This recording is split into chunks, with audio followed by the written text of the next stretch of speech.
Dear viewers, the Caribbean region is witnessing one of the most severe meteorological developments since the beginning of the year.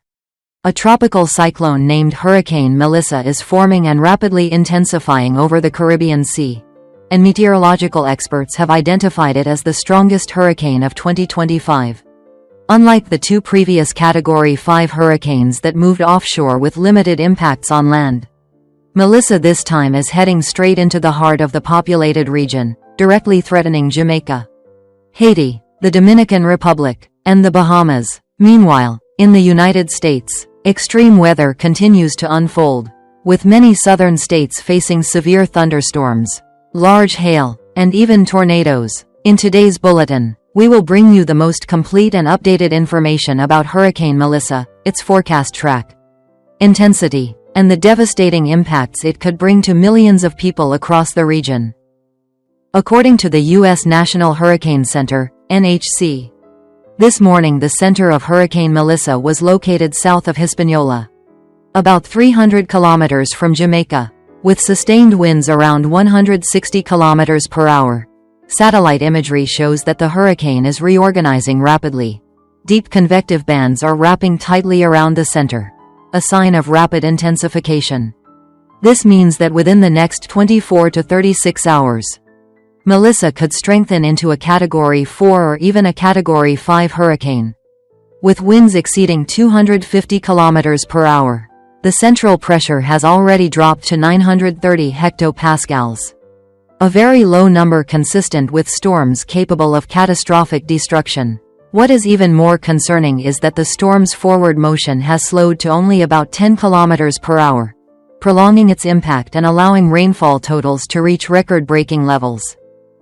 All major forecast models, GFS, ECMWF, ICON, agree that Melissa will continue moving west-northwest during the next 48 hours and is likely to make a direct landfall in Jamaica on Monday. Afterward, it will move across eastern Cuba and then head northward toward the Bahamas by midweek. Meteorologists are calling this the worst-case scenario for Jamaica, as nearly all model projections show the storm moving straight across the island with little deviation.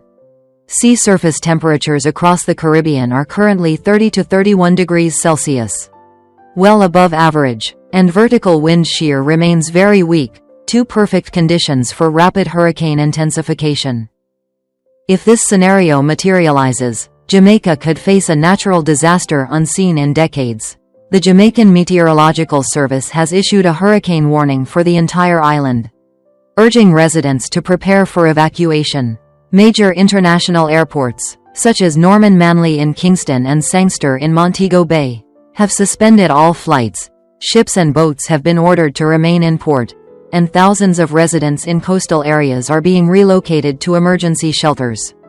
The Jamaican government has declared a state of emergency nationwide, ordering defense, rescue, and medical forces to stand ready for immediate deployment when the hurricane makes landfall. Rainfall projections indicate 700 to 1.500 millimeters across Jamaica, with some areas receiving up to 60 inches, equivalent to an entire season's worth of rain. Given the island's steep terrain and dense river network, only a few hours of heavy rain could trigger flash floods, landslides, and deep inundation. The Blue Mountains in eastern Jamaica are expected to receive the heaviest rainfall, with a high risk of large-scale landslides. Wind gusts could reach 200 miles per hour, over 300 kilometers per hour, along coastal areas, strong enough to rip roofs from houses, uproot large trees, and completely destroy weak structures. Meanwhile, wave heights between 8 and 12 meters, combined with storm surge of 3 to 5 meters, could submerge entire southern and southwestern coastal communities. Experts warn, if you are in a low-lying coastal zone, evacuate today. Once the winds begin to strengthen, evacuation will no longer be safe. After sweeping across Jamaica, Melissa is forecast to continue northward, affecting eastern Cuba, Haiti, the Dominican Republic, and the Bahamas in the following days. In Cuba, particularly around Santiago de Cuba and Guantanamo, rainfall totals may reach 300 to 600 millimeters, accompanied by hurricane-force winds. The mountainous terrain will increase the risk of landslides, and many areas could become isolated. In Haiti, even though it will not be directly under the hurricane's eye, outer rainbands will still cause flooding and flash floods, especially in the southern region, with some areas potentially exceeding 1.000 millimeters of rainfall. Given the country's vulnerability, the situation there is extremely concerning. The Bahamas will also face major impacts, as Melissa is expected to retain Category 3 to 4 intensity when passing through midweek, bringing torrential rain, violent winds, and large waves. The Dominican Republic may experience scattered rainfall but still faces a flood risk in the southwestern river basins. The reason Melissa has become so dangerous lies in three main factors. First, abnormally warm ocean waters above 30 degrees Celsius are providing enormous energy for the storm's development. Second, low vertical wind shear allows the hurricane's convective structure to remain stable and well organized. Third, its slow forward speed means prolonged exposure of a small area to extreme rain and wind for several days. This combination forms a triangle of danger, making Melissa one of the most destructive hurricanes in Jamaica's recorded history.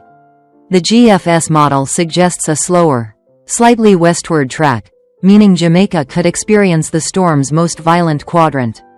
Meanwhile, ECMWF and ICON lean toward a central island path. But either scenario implies catastrophic impact. While the Caribbean braces for this super hurricane, the United States is dealing with another wave of extreme weather.